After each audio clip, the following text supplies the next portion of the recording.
안녕하세요, 오렌지쌤입니다. 이번 시간에는 지난 시간에 이어서 공유결합에 대해서 배워보려고 합니다. 자, 그럼 시작해볼까요? 자, 지난 시간에 이온결합 배웠던 거 기억하나요? 화학결합에 대해서 우리가 차근차근 하나씩 배우고 있는데요. 두 번째 화학결합입니다. 바로 공유결합에 대해서 배워보도록 하겠습니다. 이온결합에는 전자가 관여한다라는 걸 배웠어요. 그죠? 그리고 이온결합에 대해서 배웠습니다. 공유결합 역시 전자가 관여할 건데요. 어떤 식으로 관여되어 있는지 볼게요. 공유결합이란 두 개 이상의 원자들이 전자쌍을 공유하면서, 얘들아 쌍이라고 했어요. 몇 개를 공유하는 거예요? 두 개. 하나씩 내놓아서 두 개를 얘기를 하는 겁니다. 공유하면서 형성하는 결합을 우리가 공유결합이라 하죠. 각 원자가 전자쌍을 공유함으로써 옥텟 규칙을 만족시킵니다. 안정성 기억해주세요. 옥텟 규칙 이온결합에서 배웠었죠. 이온결합 같은 경우는 전자를 주고 받으면서 옥텟 규칙을 만족시켰어요. 이번엔 공유결합에서는 전자를 공유함으로써 옥텟 규칙을 만족시킬 겁니다. 한번 볼게요. 수소 같은 경우는 가장 안쪽 껍질 두 개가 채워졌을 때 만족한다 라던 거 기억하죠? 옥텟 규칙은 8개 아닌가요? 얘들아, 첫 번째 껍질은 몇 개만 채워줄 수 있어요? 2개만 채워줄 수 있습니다. 짚고 넘어갈게요. 즉, 2개를 만족시키는 것으로 결합을 형성한다 라고 생각해 주시면 되겠습니다. 수소는 전자가 1개 가지고 있어요. 수소는 전자를 하나씩 가지고 있습니다. 그러면 서로 1개씩 내놓아서 공유하게 되면 2개의 전자를 각각 원소가 한 공유를 하게 되는 거죠. 자, 얘도 2개, 얘도 2개. 안정함을 찾게 되는 겁니다. 그렇기 때문에 공유결합을 이런 식으로 한다 생각해 주시면 되겠어요. 공유결합을 형성함으로써 옥텟을 만족시킨다 잊지 말아주시고요. 이게 안정성을 보장한다는 거죠. 그러면 어떤 형식의 공유결합이 있는지 나눠서 볼게요. 단일결합입니다. 원자 사이에 전자쌍 1개, 즉 전자의 개수는 몇 개예요? 2개예요. 공유하여 이루어지는 결합입니다. 아까 수소와 같은 경우는 전자 안쪽 껍질에 2개 채우려고 하고요. 플루오린과 같은 경우는 옥텟 규칙 만족해서 바깥에 전자 하나를 받아들여야 하는 상황이에요. 이럴 때 서로의 전자를 공유함으로써 수소의 입장에서는 2개를 만족하고요. 플루오린의 입장에서는 가장 바깥쪽 껍질에 8개를 만족시킬 수 있게 되죠. 그렇기 때문에 이렇게 전자쌍 1개를 공유하면서 이루어지는 결합은요, 단일결합이라고 합니다. 하나일까요? 두 번째입니다. 이중결합입니다. 이중이라는 거는 전자쌍이 몇 개? 2개, 총 4개의 전자를 공유함으로써 이루어지는 결합을 얘기하고요. 산소와 같은 경우를 살펴보면 됩니다. 산소는 전자가 2개 필요해요. 그렇죠? 2개씩 부족한 상황이에요. 그럼 어떻게 하면 되냐? 내 거 2개 내놓고 얘 거 2개 내놓고 그래서 서로 4개의 전자, 2개의 전자쌍을 공유하게 됩니다. 자, 그러면 개수 한번 세워볼게요. 가장 바깥 껍질에 몇 개? 옥텟이니까 8개. 하나, 둘, 셋, 넷, 다섯, 여섯, 일곱, 8개. 왜? 공유하고 있으니까 얘한테도 요 4개를 카운팅해줘야 되고요. 이놈한테도 4개를 카운팅해줘야 돼요. 볼게요. 이번엔 빨간색으로. 하나, 둘, 셋, 넷, 다섯, 여섯, 일곱, 8개. 각각의 수소 원소가 각각 8개씩 만족해서 결합을 이루고 있는 수소 분자가 형성이 되는 거죠. 이럴 때 결합을 우리는 이중결합이라 얘기를 합니다. 삼중결합입니다. 이번엔 뭐겠습니까? 전자쌍을 3개를 공유해볼게요. 그러면 바로 질소로 들어가 볼게요. 질소의 빈자리는 3개. 그러면 서로 몇 개를 공유할까요? 3개를 내놔서 공유. 총 몇 쌍이 공유됩니까? 3쌍의 전자쌍이 공유가 되고요. 각각의 전자 배치를 확인을 해보면 하나, 둘, 셋, 넷, 다섯, 여섯, 일곱, 8개. 옥텟 만족했죠? 자, 그럼 공유결합이 형성되는 거 과정도 그래프로 한번 살펴보려고 해요. 공유결합이 형성되는 건 안정되기 때문에 뭘 만족해서? 옥텟을 만족시켜서 안정되기 때문에 안정된다는 건 에너지가 낮아진다는 거 다시 한번 보고 가겠습니다. 서로 멀리 있는 수소 원자 같은 경우는 서로 상호작용을 하지 않아요. 그런데 그 두 원자가 일정 거리 안쪽으로 접근하게 되면 서로 거리가 가까워지니까 상호작용이 발생하기 시작합니다. 인력이 작용합니다. 왜 인력이 작용하느냐? 서로 끌어당겨서 전자를 공유하면 옥텟을 만족하는 걸 알고 있기 때문이에요. 옥텟을 만족해서 안정해지려고 한다는 거죠.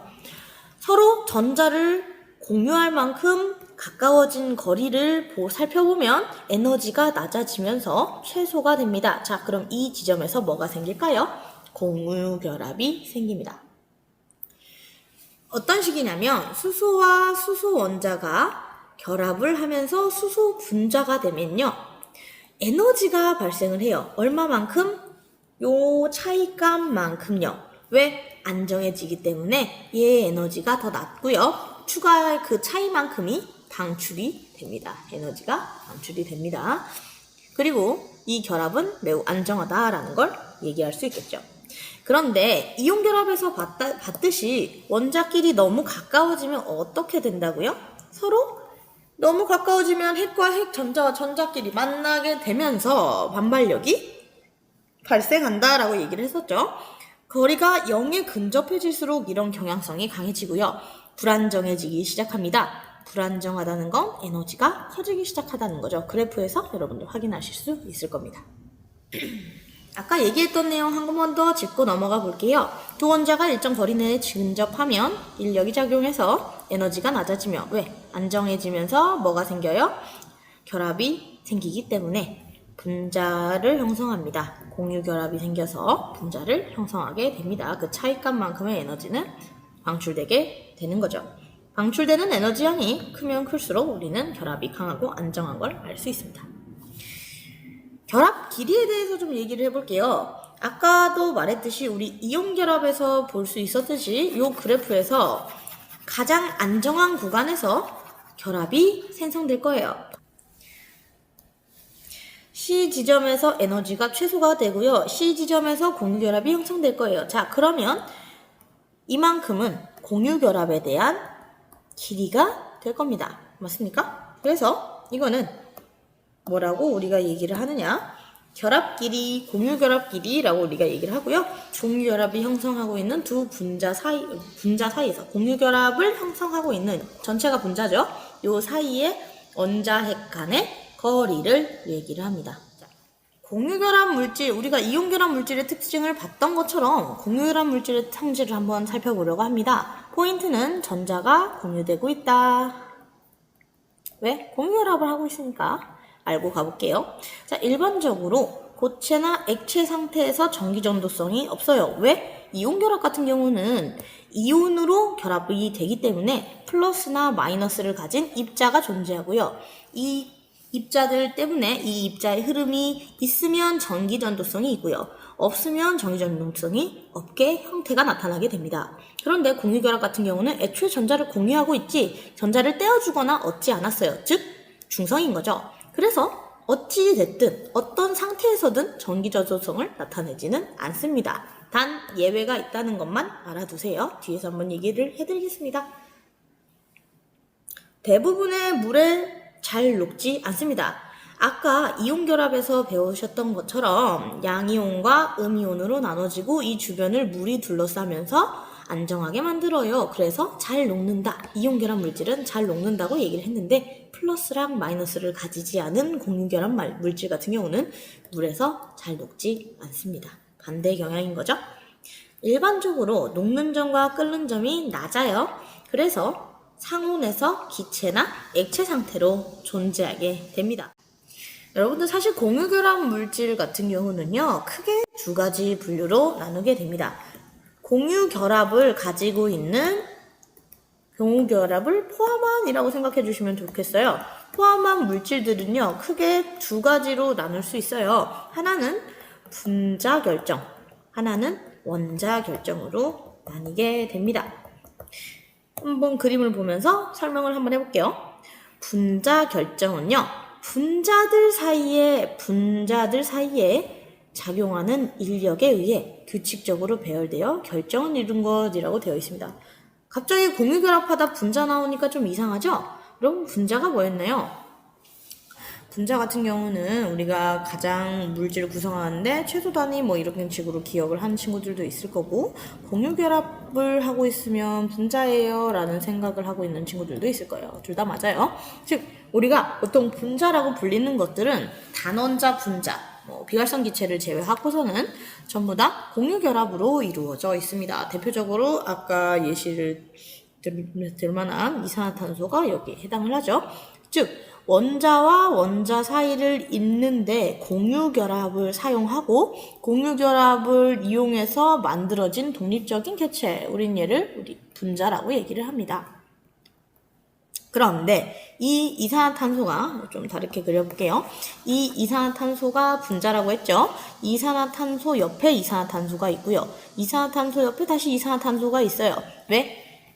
고체 형태라는 건 어떤 입자들이 규칙적으로 배열된 상태죠. 그 그림을 하나 보시면 아래에 있는 요 그림 보시면 돼요. 여기 이산화탄소가 있겠죠. 이산화탄소 옆에 이산화탄소 아주 규칙적으로 배열돼서 이게 고체 형태로 쌓여 있어요. 여러분 이산화탄소 고체 뭐죠? 드라이아이스죠. 맞아요. 분자들과 분자들 사이에도요 끌어당기는 인력이 작용을 합니다. 그리고 이 인력으로 인해서 물질이 규칙적으로 배열돼서 쌓이면 고체 형태를 이루게 되죠. 즉 분자 결정이란 분자가 쌓여서 규칙적으로 쌓여가지고 결정을 이루고 있는 상태, 즉 고체 상태를 얘기를 해요. 즉 공유결합을 포함하고 있는 분자가 n번 반복됐다라고 생각해 주시면 되겠습니다. 자, 이번에는 공유결정을 한번 설명을 해볼게요. 이번엔 원자들이 공유결합으로 연결되어 있어서 결정을 이룬 것입니다. 대표적으로 아래 그림으로 보이는 다이아몬드가 있어요. 자, 이번엔 원자 결정입니다. 원자들과 원자들이 서로 쌓이면서 결정을 이루고 있는데요. 아까 봤듯이 다이아몬드처럼 원자랑 원자 사이를 뭘로 연결하고 있습니까? 공유결합으로 연결하고 있는 거예요. 단 여기서 주의할 점, 쌓이고 있는 물질은 분자인가요? 원자인가요? 원자입니다. 원자들과 원자들 사이를 공유결합으로 연결을 하고 있고요. 이 원자들이 규칙적인 배열을 이루면서 쌓이게 되면 우리는 그 물질을 원자결정이라고 얘기를 합니다. 두 개의 차이점 이해됐나요? 자, 그럼 다시 분자 결정으로 가서, 분자 결정은 분자들이 사이에 작용하는 인력으로 인해서 규칙적으로 쌓여서 결정이 됐고요. 대표적으로 물, 드라이아이스, 아이오딘과 같은 승화성 물질, 나프탈렌 이렇게 존재를 합니다. 다음에 공유결정은요, 원자들이 공유결합으로 그물처럼 연결을 해서 결정을 이룬 것, 다이아몬드, 흑연과 같은 탄소, 동소체 이런 것들이 대표적으로 나타납니다.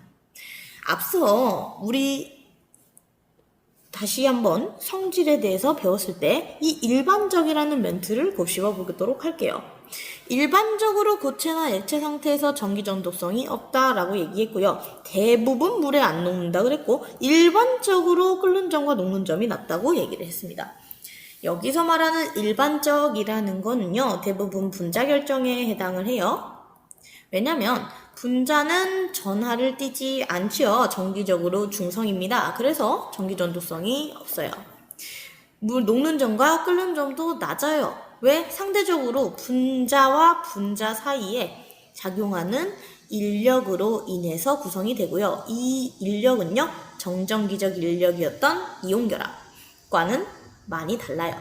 매우 약한 상호작용이요. 그래서 잘 끊어지고요. 상온에서 기체나 액체 상태로 존재하게 됩니다. 그런데 우리가 아까 배웠던 공유결정과 같은 경우는 조금은 다릅니다.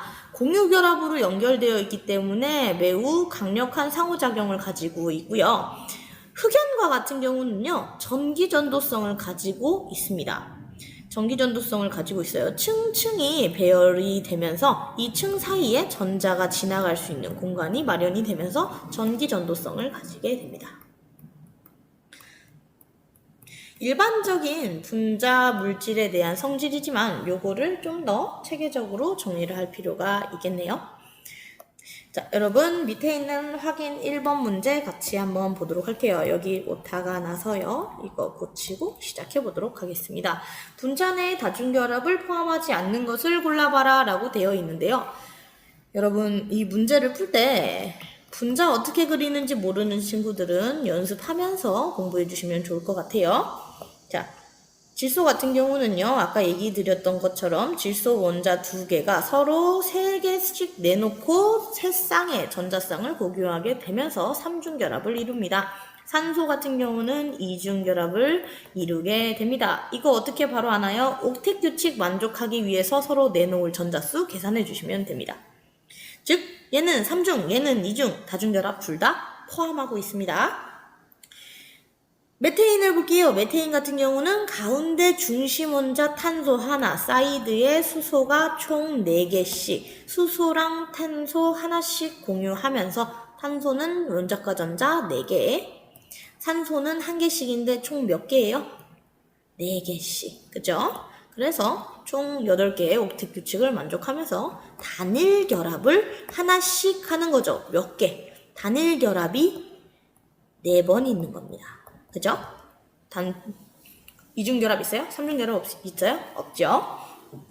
자, 이번에는 이산화탄소입니다. 이산화탄소 같은 경우는 가운데 중심 원자 탄소로 하고 사이드에 산소가 들어오게 됩니다. 산소랑 탄소 사이는 이중결합으로 연결이 되지요. 즉 이산화탄소 안에는 이중결합이 존재합니다. 맞죠? 2개나 존재하게 되는 거죠. 자, 물 같은 경우는 지금 그림을 안 그려왔는데요. 물이랑 산소로 이루어져 산소랑 수소로 이루어져 있고요. 산소 같은 경우는 전자 2개를 내놓고 수소는 1개씩 전자를 내놓음으로써 2개의 공유결합을 가집니다. 단일 공유결합을 가지는 거죠. 그러면 앞서 다시 돌아가서 분자 내 다중결합을 포함하지 않는 물질을 판단해 보면요. 총 2가지 물질이 나오네요. 메테인과 물 2가지가 나타나게 됩니다. 여러분 동그라미 2개 쳐주시면 되겠습니다. 자, 여기까지 하면 여러분 확인 문제까지 전부 다 완료가 되었습니다. 다음 시간에 뵐게요.